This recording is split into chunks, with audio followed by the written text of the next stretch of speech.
Cut off 2024-25चा कॉलेजचं नाव आहे government medical college, की जे छत्रपती संभाजीनगरला आहे. घाटी म्हणून हे प्रसिद्ध असलेलं कॉलेज. पेशंट फ्लोचा जर विचार केला तर 2K+ डेली पेशंट असतात आणि विद्यार्थ्यांचे जे रिव्ह्यूज आहे या कॉलेजबद्दल तर खूप कॉम्पिटिशन असते, तर त्यामुळे कट ऑफसुद्धा खूप हायर साईडला असतो. कॉलेजमध्ये वेगवेगळ्या प्रकारचे डिपार्टमेंट्स तुम्हाला बघायला मिळतील. पण सगळ्यात मोठा प्रश्न आहे की सर कट ऑफ किती राहील, आपल्या कॅटेगरीनुसार आपला कट ऑफ किती. तर हे सगळं आपण सविस्तर या व्हिडिओमध्ये पाहतोय, कारण मागच्या व्हिडिओला कमेंट होत्या की सर छत्रपती संभाजीनगर कॉलेजचे कट ऑफचे थोडे रिव्ह्यूज द्या. तर आता हे आपण सुरुवातीपासून घेऊया आपल्या कॅटेगरीनुसार.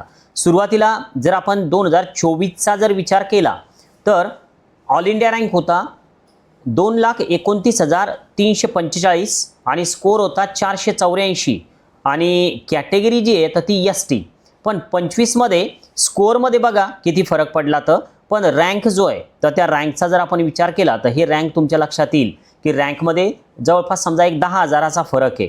थोडक्यात एकच आहे की रँक महत्त्वाचा आहे आणि यावर्षी रिनीटमुळं आपले जे कट ऑफ आहे तर ते थोडे 2025 सारखे पण येऊ शकतात, कारण पेपरची लेवल थोडी बदलू शकते.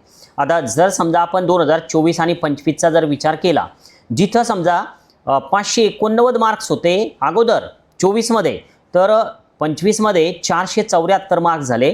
कॅटेगरी आहे SC, पण रँकमध्ये फारसा असा काही फरक नाही पडलेला. रँकचा जर विचार केला आपण तर साधारण एक 85,000 ते 90,000च्या दरम्यान रँक यायला पाहिजे. कॉलेज खूप चांगलं आहे, विद्यार्थ्यांचे रिव्ह्यूज सगळे पॉझिटिव्ह आहे, निगेटिव्ह रिव्ह्यूज कोणतेच नाही, सगळ्या सुविधा उपलब्ध आहे. तर त्यामुळं हे कट ऑफ हायर साईडला असतात. VJ या कॅटेगरीचा जर आपण विचार केला तर 623 आणि 514 हे स्कोअरमध्ये डिफरन्स का पडला, तर नीटमध्ये झालेल्या 24च्या त्या प्रकारामुळं सर्वांना माहिती येते. पण आता हे रँकमध्ये सुद्धा बराच फरक दिसतो VJ या कॅटेगरीचा. तर आता जर समजा आपण पुढचा जर विचार केला तर कॅटेगरी येते NTB. NTBमध्ये सुद्धा स्कोअर थोडा 498 आहे 25मध्ये, पण 24मध्ये 638 होता. रँकमध्ये सुद्धा बऱ्यापैकी फरक आपल्याला दिसून येतो. हे जे VJ, NTB, NTC ह्या कॅटेगरी ज्या आहे तर या सीटमध्ये थोडंफार कमी जास्त होतं कॉलेजच्या, तर त्यामुळे हे कट ऑफ थोडे व्हॅरी करतात. आता जर समजा तुम्ही NTCमध्ये असाल तर हे 24चं आणि हे 25चं.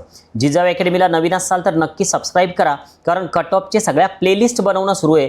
त्यामध्ये गव्हर्मेंट MBBS असेल, प्रायव्हेट MBBS, BDS, BMS सगळे कट ऑफ बनवूया. आता जर समजा आपण NTDचा विचार केला तर हे पहा, NTDमध्ये तुम्हाला हे सगळं दिसून जाईल.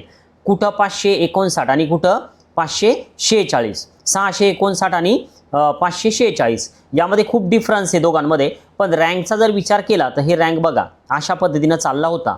आता जर आपण पुढच्या कॅटेगरीचा विचार केला OBCचा, तर OBCमध्ये रँक जवळपास सेम दिसून राहिला तुम्हाला बघा, 18,319 आणि 18,421. पण हेच जर समजा आपण स्कोअरचा विचार केला तर हे स्कोअरमध्ये फरक पहा किती, इथं स्कोअरमध्ये खूप फरक पडलेला आहे.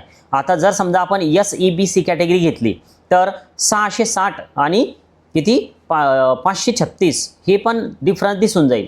पण जर समजा आपण हे पाहिलं तर हे पहा दोन्हींचा रँक बघा वेगवेगळा आहे, 18,000 19,000च्या दरम्यान पाहिजे.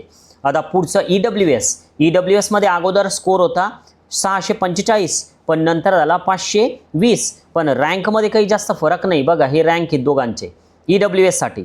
जिजाऊ अकॅडमी पेड काउन्सिलिंग सध्या सुरू आहे, जॉईन करायचं असेल तर नक्की एक मेसेज करा व्हॉट्सअपला.